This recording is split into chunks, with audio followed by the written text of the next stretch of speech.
Big ബോസിലേക്കല്ല ഏത് പ്ലാറ്റ്ഫോമിലേക്ക് വിളിച്ചാലും പോവാൻ തയ്യാറാണെന്ന് രേണു സുധി.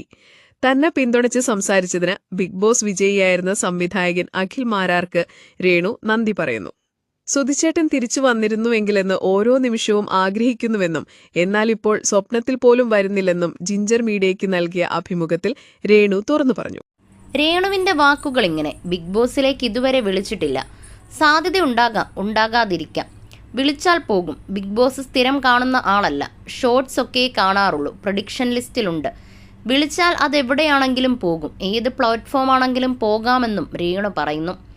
ബിഗ് ബോസ് വിജയിയും സംവിധായകനുമായ അഖിൽ മാരാരുടെ പിന്തുണയ്ക്ക് രേണു നന്ദി പറഞ്ഞു. എങ്ങനെ ജീവിക്കണമെന്നുള്ളത് അവരുടെ തീരുമാനമാണ്. സമൂഹത്തിന് അനുകൂലിക്കുകയോ എതിർക്കുകയോ ചെയ്യാം. അവർ പട്ടിണി കിടന്നാൽ ചിലവിന് കൊടുക്കാൻ വിമർശകർ തയ്യാറാകുമോ? അവരാരെയും ദ്രോഹിക്കുന്നില്ലല്ലോ എന്നാണ് ഒരു അഭിമുഖത്തിൽ രേണുവിനെക്കുറിച്ചുള്ള ചോദ്യത്തിന് അഖിൽ മാരാർ നൽകിയ ഉത്തരം.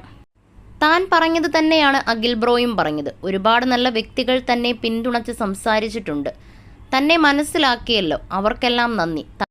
താൻ മോഷ്ടിച്ചോ പീഡിപ്പിച്ചോ ആരുടെയെങ്കിലും കുത്തിന് പിടിച്ചോ അല്ലല്ലോ പൈസ ഉണ്ടാക്കുന്നത്. മറ്റെന്തെങ്കിലും പണി ചെയ്തുമില്ല. ക്യാമറയ്ക്ക് മുന്നിൽ അഭിനയിക്കുക മാത്രമാണ് ചെയ്യുന്നത്. റൂമിനകത്തിരുന്നല്ല അഭിനയിക്കുന്നത്. റീൽസ് ചെയ്ത് തുടങ്ങാൻ കാരണം ദാസേട്ടൻ കോഴിക്കോടിനെ നേരത്തെ അറിയാമായിരുന്നു. ഇടയ്ക്ക് സംസാരിക്കുമായിരുന്നു. അദ്ദേഹം ഒരു ദിവസം ചോദിച്ചു, നമുക്കൊരു റീൽ ചെയ്താലോ എന്ന്. ചെയ്യാമെന്ന് പറഞ്ഞപ്പോൾ അതിനായി ഒരു പാട്ട് നോക്കാൻ എന്ന് പറഞ്ഞു. താൻ നോക്കിയപ്പോൾ ചാന്ത് കുടഞ്ഞൊരു സൂര്യൻ എന്ന പാട്ട് കണ്ടു. അതേ പാട്ട് തന്നെയാണ് ദാസേട്ടൻ വിളിച്ചപ്പോഴും പറഞ്ഞത്.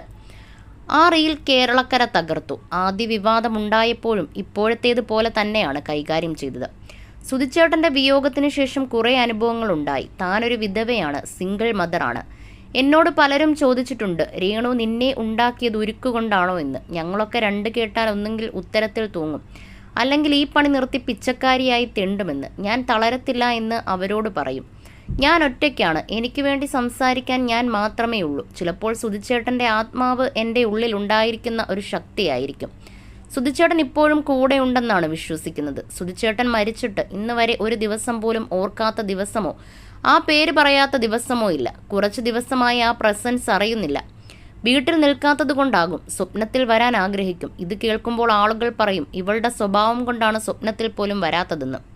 സ്വപ്നത്തിലൊന്നും സുധിച്ചേട്ടൻ ഇപ്പോൾ വരാറില്ല. പക്ഷേ ഭയങ്കരമായി അത് ആഗ്രഹിക്കുന്നു. സ്വപ്നത്തിലെങ്കിലും ഒന്ന് കണ്ട് സംസാരിക്കണമെന്ന് തോന്നി. ഒരു ദിവസം സുധിച്ചേട്ടന്റെ ഫോട്ടോയിൽ താൻ ചുമ്മാ ചന്ദനം തൊട്ടുകൊടുത്തു. അതിനുശേഷം പോയി കിടന്നുറങ്ങിയപ്പോൾ സുധിച്ചേട്ടനെ സ്വപ്നം കണ്ടു, വീട്ടിലിടുന്ന വേഷത്തിൽ. അപ്പോൾ തോന്നി സുധിച്ചേട്ടൻ തിരിച്ചു വന്നുവെന്ന്. കണ്ണു തുറന്നപ്പോഴാണ് സ്വപ്നമാണെന്ന് മനസ്സിലായത്. താനുമായി 15 വയസ്സിന്റെ വ്യത്യാസമുണ്ട്. ഒരു മോളെപ്പോലെയാണ് സുധിച്ചേട്ടൻ തന്നെ നോക്കിക്കൊണ്ടിരുന്നത്. സുധിച്ചേട്ടൻ ഉണ്ടായിരുന്നെങ്കിലെന്ന് ഓരോ നിമിഷവും ആഗ്രഹിക്കുന്നു. അദ്ദേഹത്തിന്റെ വിടവ് ആർക്കും നികത്താനാകില്ലെന്നും രേണു പറയുന്നു.